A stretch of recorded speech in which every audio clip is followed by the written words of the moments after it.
अभी एक कह रहे कुछ। अरे प्रोफेसर चाचा के लड़का के कुछ कहे के बा। प्रोफेसर चाचा तो पाहुन का हम कह दी आए रिश्ता में तो तू हमारे बाबा नाती लगबो हैं तो हमार सार लगबे तो तू हो तो उहे लगबो बादा मास कहे निशा उपाध्याय जी डीके काल में लाहू जी हमारी परम मित्र और ये भोजपुरी जगत के बहुत ही उम्दा कलाकार और हम तो अपना घरे बनी तो हमारे का दुआर पर नहीं जा तो जबरदस्ती आई लोग जबरदस्त हमारा से पहले का होगा पहले के ना लेकिन निमन बन तोरा याद नहीं तो 27 में हम गइल बानी बाबू से पूछिए आज भैया के गाना व्यास जी भैया वाला एगो गीत हम गाई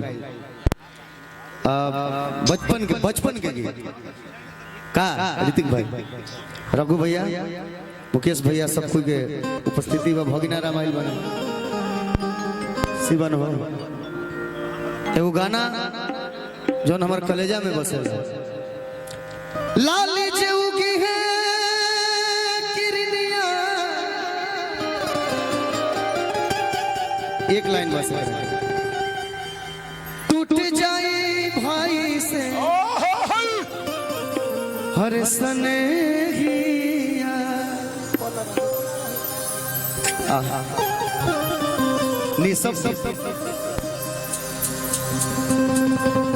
उनका नाम बार बार लेना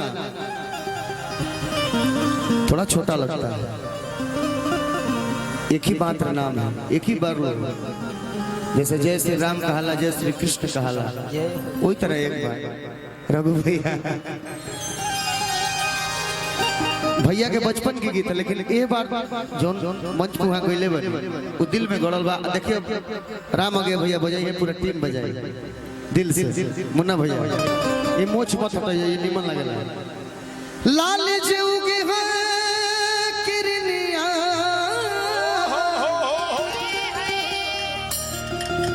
और टूट जाए भाई से सनेहिया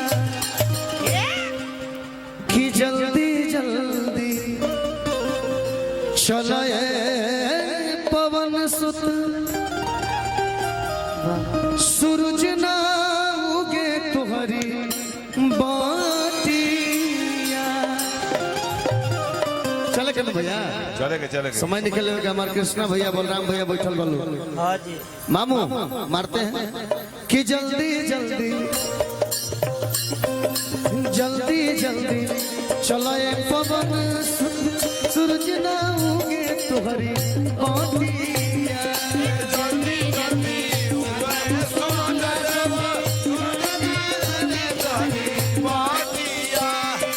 जल्दी जल्दी चला ये पवन सूरज ना उगे तुम्हारी बाटिया। जल्दी जल्दी चला ये पवन सूरज ना उगे तुम्हारी बाटिया। लाली जेउगी है किरनिया टूट जाई भाई से सनेहिया। घर है बनी जल्दी जल्दी हर जल्दी जल्दी चलो ये पवन सुत सूरज ना उगे तुम्हारी बाटिया।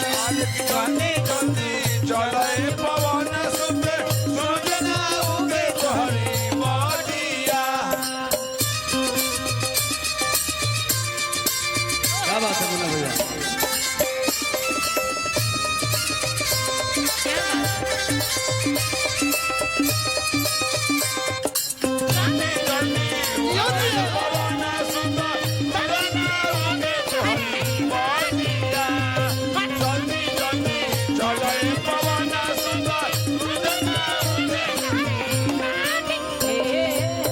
कौन मुँह लेके राहुल जी नगरिया में जइबो। कृष्ण बाबा स्वागत है। हाल जब पूछी है भरत का बतइबो। मामा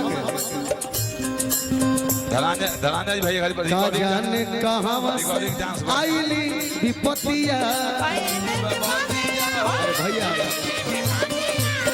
जुग तक खत्म नहीं होई हो रतिया कहावा छुपवला लक्ष्मण के कहाँ छोड़ी गईला चांद ज्योति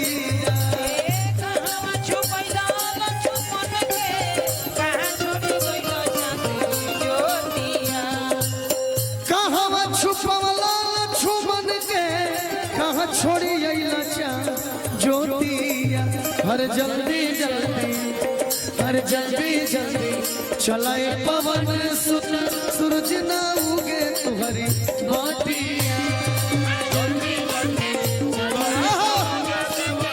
भैया भैया जल्दी चलाए पवन सुत